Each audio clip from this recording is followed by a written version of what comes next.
13 तारीख की सुबह चंद्रा मौर्य टॉकीज के पास नाली में एक महिला की लाश मिली थी, जिसकी खबर आपने सुनी होगी। उसके बारे में आज एक बड़ा खुलासा हुआ है। खुलासा किस प्रकार से हुआ मैं आपको बताता हूँ। जो लाश मिली थी, लाश में के हाथों में कुछ गोदना गोदाए हुए थे, जैसे कुछ नाम थे सुरेश, आरती, महादेव और कुछ अलग अलग सिंबल बने हुए थे, कुछ अंगूठियाँ थी। इसको लेने के बाद पुलिस जाँच में जुटती है और उस चीज़ को सोशल मीडिया पे वायरल करती है कि अगर इस चीज़ को कोई पहचानता है, इस सिंबल को कोई पहचानता है तो हमसे संपर्क करे और इस लाश की पतासाजी करे। जिसके बाद आज एक बहुत बड़ा खुलासा होता है। पहले तो मैं महिला के बारे में बता दूं। महिला का नाम बताया जा रहा है कि उसके हाथ में आरती लिखा था, लेकिन महिला का नाम भारती बंजारे है और ये एक लिव इन रिलेशनशिप में रहती थी। पूरी कहानी विस्तार से बताता हूँ। जो भारती बंजारे है, ये अपने 2 पति को पहले छोड़ चुकी है और तीसरे पति के साथ रिलेशन में रहती थी। जिस प्रकार से इस प्रकरण में लिखा है मैं आपको बता रहा हूँ। तीसरे पति के साथ ये रिलेशन में रहती थी कोसा नगर में, और ये शराब की आदी थी, गुटखा शराब मतलब कि नशे की आदी थी। और 13 तारीख से एक दिन पहले या 2 दिन पहले ये पति और पत्नी दोनों बैठ के अपने घर पे शराब पी रहे थे। शराब पीने के दौरान दोनों में छोटा मोटा वाद विवाद होता है।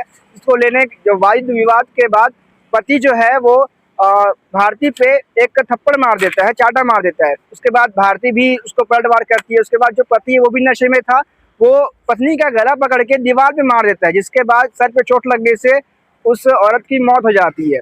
पति को तुरंत पता नहीं चलता। कुछ देर बाद जब लाश ठंडी पड़ जाती है तो ये पता चलता है, और पता चलने के बाद जब ये कंफर्म हो जाता है कि उसकी पत्नी नहीं रही, तो वो उस पत्नी के कपड़े को उतारता है और नए कपड़े पहनाने के बाद उसको घुटने के बल मोड़ के लाश को अच्छे से पॉलीथीन में करता है, फिर बोरे में भरकर चंद्रा मौर्य के पास जाके फेंक देता है। इसमें कुल 3 आरोपी गिरफ्तार हुए हैं। तुलाराम बंजारे, जिसके साथ वो अभी फिलहाल रिलेशन में रहती थी, जिसने हत्या किया, उसका नाम बता दूं तुलाराम बंजारे है।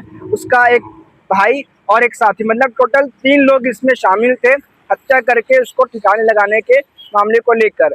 जब लाश को उस नाले में फेंक दिया गया, फेंकने के बाद वापस ये अपने घर आते हैं और अपने मोहल्ले में ऐसा बताते हैं कि आरती यानी कि भारती अपने पिता के इलाज के नागपुर गई है, इसलिए वो यहाँ पर हमें नहीं दिख रही है। लेकिन इसमें देखने वाली बात यह है कि कोसा नगर और कोसा नाला इतना बड़ा है, तो आखिर पति इतने छोटे नाले में लाके उसको क्यों फेंकता है, या फिर इसके पीछे कोई और राज दबे हुए हैं। और जैसा पुलिस ने बताया कि करीबन 3 दिन पुरानी लाश है, लेकिन एक दिन किसी लाश को होती है, किसी जानवर की भी लाश को होती है तो कुत्ते हैं उसे नोच के खाने लगते हैं, लेकिन 3 दिन तक ये लाश नाली में कैसे पड़ी रही। और सीसीटीवी नहीं होने के कारण इतना समय लगा इसकी पुष्टि होने में। पूरे मामले को लेकर पुलिस कॉन्फ्रेंस ली है और क्या कुछ बयान कर रही है, आप आगे वीडियो में देखिए। ये दिनांक 13/12/2025 की घटना है। चंद्रा मौर्य टॉकीज के पास में नाले में एक बंद बोरी में महिला का लाश मिला था, क्योंकि वह ऐसा देखने से ऐसा लग रहा था कि बॉडी काफी पुराना है और बॉडी डिकम्पोज हो चुका था। सबसे पहले पुलिस की प्राथमिकता ये थी कि बॉडी का पहचान किया जाए, और पंचनामा करने के बाद लाश को हमने चंदूलाल मेडिकल कॉलेज भेजे, वहाँ पर फिर पीएम कराए।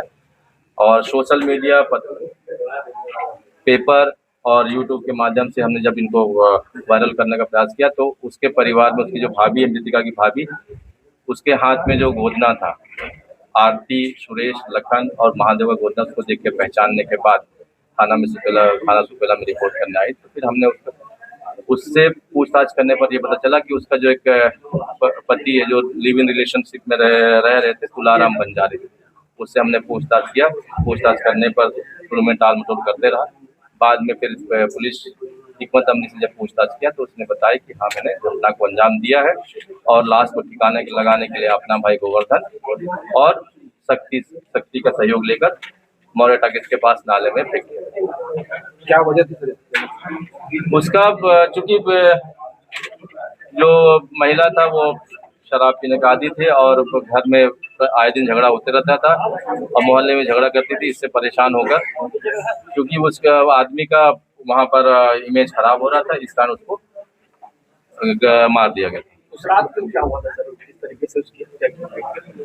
जी, उस दिन करीबन 5:30-6 बजे आसपास घटना है। दोनों आके शराब पिए हैं और शराब पीने के बाद में कुछ बातों पे उनका विवाद हुआ। विवाद होने के बाद में फिर जब ये तैश में आ गया आरोपी, तो उसको गर्दन पकड़ के दीवार में ठेस दिया, जिससे उसके पीछे तक चोट लगी और जब वो खत्म हो गया तो उसको बोरे में भरते हैं। गोवर्धन और शक्ति की क्या भूमिका रही? गोवर्धन और शक्ति का ऑटो है और इसको लाश को ठिकाना लगाने में इनकी अहम भूमिका है। और कुछ तो अभी आपने देखा पुलिस ने इस मामले पर क्या कहा, किस प्रकार से एक पत्नी जो अपने दो पतियों को छोड़ दी और तीसरे के साथ रह रही थी, लेकिन तीसरे पति को उसका जो नशा था वो रास नहीं आया, नशे को लेकर ही पूरे विवाद हुआ और नशे में ही हत्या करके ये ठिकाने लगाया गया। इस पर और कुछ अपडेट आती है और कुछ जांच होता है, कुछ खुलासा होता है तो हम आपको जरूर बताएंगे। ऐसी खबरों के लिए बने रहे हमारे साथ। मैं सोल्जिश, धन्यवाद।